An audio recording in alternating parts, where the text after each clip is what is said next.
umva ukuri. Kurya ibyiza niki? Babirya bati? Ese nawe urarya? Ese upfa kurya? Nuko upfa kureba gusa biri ku isahani? Umva uko barya. Zaburi 104 umurongo n'uwa 14 n'uwa 15 hatwereka ko kurya atari gupfa kurya gusa, ahubwo Imana yarapanze. Yarangiza aranditse agira ati ivubira imisozi imvura ivuye ku nsenge zayo. Ku murongo wa 14 amereza ink'ubwatsi, ameza n'imboga zo kugaburira abantu. Umva ukuri, imboga ni zo kugaburira abantu zifite umurimo wa assimilation, ibyo kurya kugira ngo bikuyoboke. Yarangiza imboga zirakenewe kugira ngo abakurire umutsima mu butaka. Ubwo umutsima nawo ushyizwe mu murongo w'ibyo tugomba kurya. Hepfo ati na vino yishimisha imitima y'abantu. Ubwo bivuze ko amaji jus de fruit, imitobe y'imbuto, ibyo nabyo byabishimisha, bitera ibyo bita starehe, bien-être, kumva uguwe neza. Ntabwo babimo kuko baryohewe gusa, ahubwo bamaze kubirya bose bumva baguwe neza. Ntibagarukira aho gati ngo aboneranishe mu maso habo amavuta. Amavuta nayo ntaririrwa kugira ngo nibura abantu ngo byakaranzwe byaryoshye, oya, ahubwo yamaze kwinjira mu magufa. Amavuta yamaze kwinjira mu magufa, yinjiye mu maraso, yinjiye mu ruhu, yinjiye hose, ageze mu bwonko hose, umubiri w'umuntu uraneta ukoroha. Hepfo hati kandi ngo umutsima uhe imitima y'abantu gukomera. Umutsima nawo icyo wagenewe ni ukugira ngo abantu baje bakomera. Aha rero ngire nti tugomba kurya proteine kuko zubaka umubiri, tukarya ibiryoherera bitera imbaraga, tukarya ibinyamavuta bishyushya umubiri kandi bigatuma ubwonko bukora neza, tukarya imyunyungugu iva mu mboga no mu mbuto itera ubuzima n'imikoranire y'ingingo. 5 tukarya amavitamine kugira ngo ubuzima bubeho bw'ingingo. Byo ni vi iba yongera mu buzima.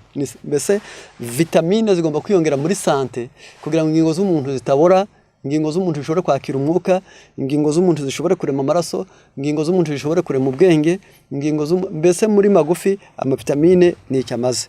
Ku ngingo ya 6 yo kurya neza ni amazi.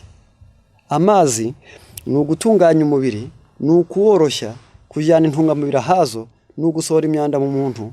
Amazi afite uruhare mu kuvura indwara nyinshi. Yagira ngo umuntu wese urya, yaba umugore yaba umugabo mu muryango, bakwiriye kuzirikana ngo proteine ni ukubaka umubiri, ibiryoherera ni ugutera imbaraga, ibinyamavuta ni ugutera ubushyuhe, imyunyungugu byo bita sere minero by'abandi biti byunyunyu. Yarangiza ibyo ni ibyo gutuma ingingo z'umuntu ziba nzima kandi zigakorana. Kandi amavitamine ni ugutuma ubugingo bw'umuntu buba buzima. Yarangiza amazi ni ugutunganya umubiri, ni ukuworoshya, bayita ngo ni voiture de vitamine. Bivuze ngo hariho amavitamine bita ngo ni hydrosoluble, bivuze ngo utabonye amazi ayo mavitamine ntiyagera aho yagenewe.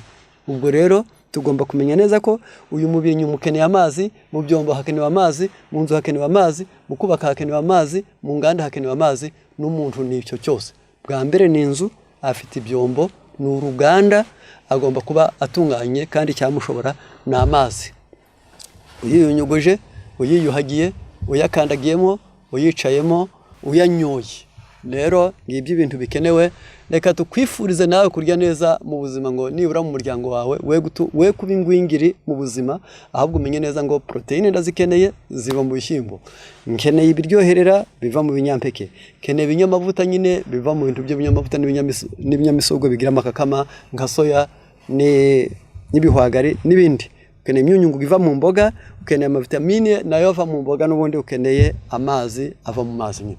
Rero reka tukwifurize kurya neza kugira ngo nibura uzijere ku murongo wabazi kurya neza. Umva ukuri, ntabwo ari ugupfa kurya gusa. Umva ukuri, si ugupfa kwihitiramo ibyo ushaka gusa. Umva ukuri, bavanga ibyo kurya, bakarya ibyo kurya byiza, ubwoko bwiza, ku rugero rwiza, bivanzwe neza, mu gihe cyiza, mu gihe gikwiriye. Rero kandi utuje mu mutima, nguko uko barya neza.